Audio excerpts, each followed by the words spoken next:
राधे राधे दोस्तों, मैं पूजा सिंह आप सभी का धर्म शक्ति चैनल पर स्वागत करती हूँ।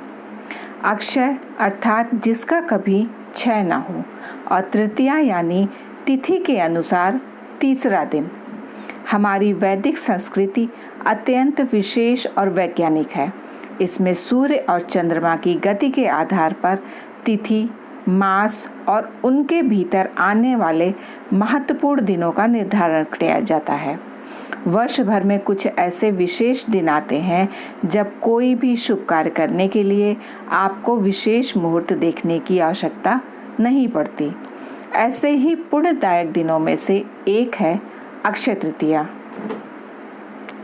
वैशाख मास के शुक्ल पक्ष की तृतीया तिथि को मनाई जाने वाली यह तिथि अक्षय कहलाती है, जिसका अर्थ है कि इस दिन जो भी पुण्य कर्म या आध्यात्मिक कार्य किया जाए उसका कभी भी क्षय नहीं होता, वह कभी नष्ट नहीं होता। जैसे भगवत गीता में भगवान श्री कृष्ण कहते हैं, क्षिप्रम भवति धर्मात्मा शाश्वत शांतिम निगच्छति कौन्ते प्रतिजानीहि न मे भक्ता प्रणश्यति। अर्थात हे कौन्ते, निश्चय पूर्वक या घोषणा कर दो कि मेरा भक्त कभी नष्ट नहीं होता, वह शीघ्र ही धर्मात्मा बन जाता है और शाश्वत शांति को प्राप्त करता है। भौतिक संसार का सामान्य नियम यही है कि अगर आप कोई पुण्य कर्म करते हैं तो उसका अच्छा फल आपको प्राप्त होता है, और यदि पाप कर्म करते हैं तो उसका बुरा फल भी सहना पड़ता है। हमारे जीवन में आने वाले सुख और दुख हमारे पूर्व जन्म के पाप और पुण्य कर्मों के परिणाम स्वरूप होते हैं। जब हमारे पुण्य कर्म का अच्छा फल मिल जाता है तो वह समाप्त हो जाता है और फिर से हमें पुण्य कर्म करना पड़ता है। लेकिन अक्षय तृतीया ऐसा दिन है जब जो भी पुण्य कार्य, आध्यात्मिक कर्म, जब तपस्या, यज्ञ आदि किए जाते हैं उनका फल कभी भी समाप्त नहीं होता। वह पुण्य चिरकाल तक हमारे साथ रहता है और हमें शाश्वत शांति की ओर मार्गदर्शन करता है। इसीलिए अक्षय तृतीया के दिन जितना अधिक पुण्य कार्य, जब तप, ध्यान या दान करें उसका फल जीवन भर आपके साथ रहेगा। यह एक विशेष अवसर है जब हम अपने आध्यात्मिक पथ पर एक अस्थायी कदम और शांति की ओर बढ़ सकते हैं। तो आइए आज हम इसी अक्षय तृतीया के उपलक्ष्य में उससे जुड़ी हुई एक पौराणिक कथा का श्रवण करते हैं। इस कथा के विषय में कहा गया है कि जो व्यक्ति इस कथा को अक्षय तृतीया वाले दिन पूर्ण रूप में सुनता है, यानी शुरू से लेकर अंत तक, उसे अक्षय पुण्य फल की प्राप्ति होती है। तो आइए आज की कथा आरंभ करते हैं। लेकिन उससे पहले अगर आपने हमारे चैनल पर पहली बार आए हैं और आपने अभी तक इस चैनल को सब्सक्राइब नहीं किया है तो कर लीजिए और नोटिफिकेशन बटन को भी ऑन कर लीजिए, क्योंकि यहीं पर आपको वैदिक संस्कृत से जुड़ी महत्वपूर्ण जानकारी और प्रमाणभूत कथाएं प्राप्त हो सकती हैं। तो चलिए कथा का आरंभ करते हैं। यह प्राचीन समय की बात है जब यह पृथ्वी अनेक महान राजाओं और तेजस्वी ऋषि मुनियों से सुसज्जित थी। चारों ओर धर्म और सुख का वास था, लेकिन फिर भी कर्म का चक्र सबके लिए एक समान कहाँ होता है। तो बस ऐसे समय में ही एक ब्राह्मण परिवार रहता था जो कि अत्यंत निर्धन था। इस परिवार में मात्र ब्राह्मण और उसकी पत्नी थे। ना तो उनके पास कोई धन संपत्ति थी और ना ही पुत्र संपत्ति। जी हाँ, यह दंपति संतानहीन थे। लेकिन इस ब्राह्मण के जीवन में जो एक सुख था वो था उसकी पत्नी। उस ब्राह्मण की पत्नी अत्यंत विनम्र, पतिव्रता, चरित्रवान और सुंदर थी। ब्राह्मण भिक्षा मांगकर जो भी लाते उसी में वह संतुष्ट रहती और अपने पति की सेवा करती।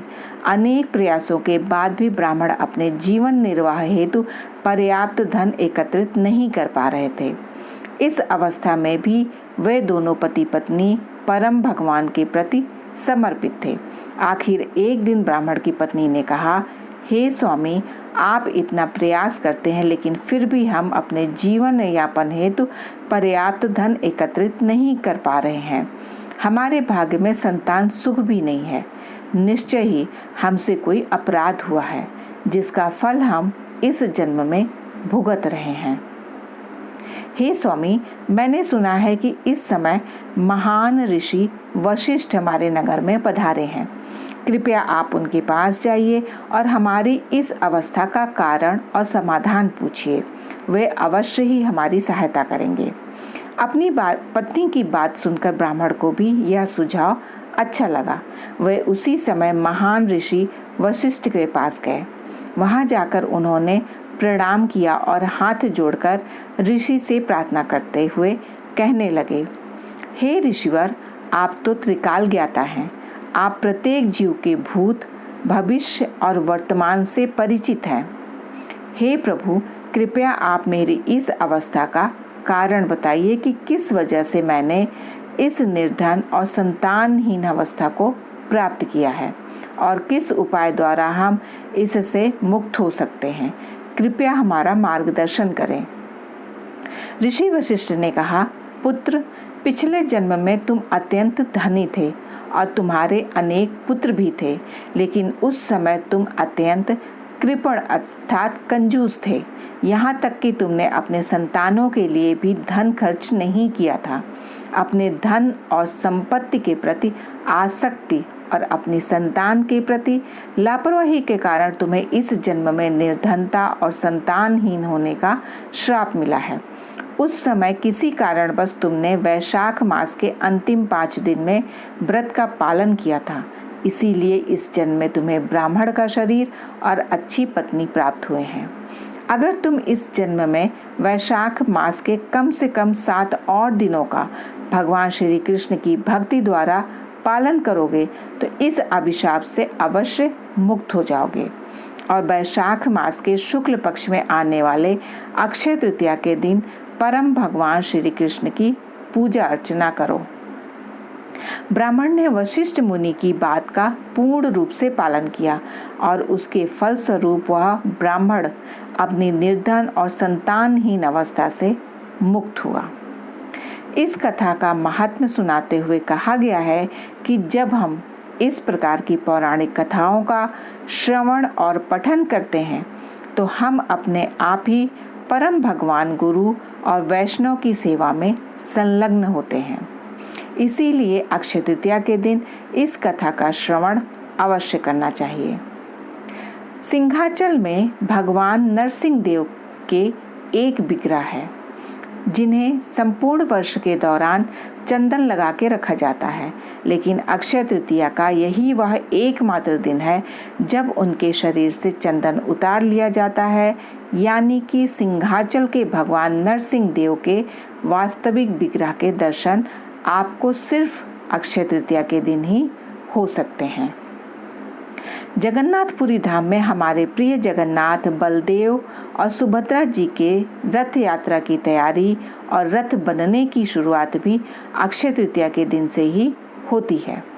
वृंदावन में बांके बिहारी मंदिर में भगवान श्री कृष्ण के चरणों के दर्शन भी वर्ष में सिर्फ एक बार अक्षय तृतीया के दिन होते हैं। इस दिन से गंगोत्री, यमुनोत्री और बद्रीनाथ के द्वार भी खुल जाते हैं और 4 धाम यात्रा प्रारंभ होती है। आदि शंकराचार्य ने कनका आधार स्तोत्र की रचना भी अक्षय तृतीया के दिन ही की थी। श्रीपाद माघवेंद्रपुरी ने भी इसी दिन भगवान को सर्वप्रथम बार चंदन लगाया था और इस प्रकार चंदन यात्रा प्रारंभ भी अक्षय तृतीया वाले दिन से ही होती है। जैन धर्म के लिए भी अक्षय तृतीया अत्यंत विशेष दिन है, क्योंकि जैन धर्म के सर्वप्रथम तीर्थकर ऋषभ देव ने आज ही के दिन अपने 1 वर्ष के उपवास का पारण किया था। इसीलिए वे इस दिन को वर्षी तप के नाम से भी मनाते हैं। अक्षय तृतीया को अखा तीज के नाम से भी जाना जाता है। अक्षय तृतीया एक ऐसा विशेष दिन है जिस दिन अधिक से अधिक मात्रा में दान और पुण्य कर्म के साथ साथ व्यक्ति को आध्यात्मिक कार्य भी करने चाहिए, जैसे कि भगवान के पवित्र नामों का जप करना। आज के दिन भगवत गीता, श्रीमद् भगवत जैसे आध्यात्मिक ग्रंथों को पढ़ना चाहिए। अक्षय तृतीया के दिन स्वयं लक्ष्मी जी और भगवान नारायण की विशेष पूजा करने का महात्म्य है। इसीलिए कहा जाता है कि इस दिन किसी भी रूप में सोना या चांदी खरीदना शुभ माना जाता है। अब अपनी क्षमता अनुसार सोने और चांदी की खरीदी कर सकते हैं, चाहे वह आभूषण के रूप में हो या फिर किसी और रूप में। जरूरी नहीं है कि कोई बड़ी चीज ही लेना, आप कम से कम कीमत वाली चीज भी ले सकते हैं। इससे सौभाग्य की वृद्धि होती है। इस पर मैंने एक वीडियो पहले ही अपलोड की है, लिंक आपको डिस्क्रिप्शन में मिल जाएगा। वीडियो का टॉपिक है, यदि आप सोना नहीं खरीद सकते तो क्या खरीदें। अब देखिए, सबसे बड़ा दान होता है ज्ञान दान। इसीलिए अगर आप ज्ञान का दान देना चाहते हैं तो अक्षय तृतीया के दिन भगवद गीता, श्रीमद् भागवत और चैतन्य चरितामृतम ग्रंथों को भी खरीद सकते हैं। इन ग्रंथों को आप खरीदकर अपने मित्रों, संबंधियों या फिर जिज्ञासु लोगों को वितरित कर सकते हैं। आशा करती हूँ कि आपको आज की अक्षय तृतीया की यह कथा अच्छी लगी होगी। जल्दी ही आपको अक्षय तृतीया से संबंधित और भी कथाएं मिलेंगी, तो चैनल पर बने रहिए। आइए इस अक्षय तृतीया के दिन अक्षय पुण्य फल की प्राप्ति हेतु भगवान से उनकी अक्षय शुद्ध भक्ति की याचना करते हैं। फिर मिलते हैं एक और आध्यात्मिक यात्रा पर। तब तक के लिए राधे राधे दोस्तों।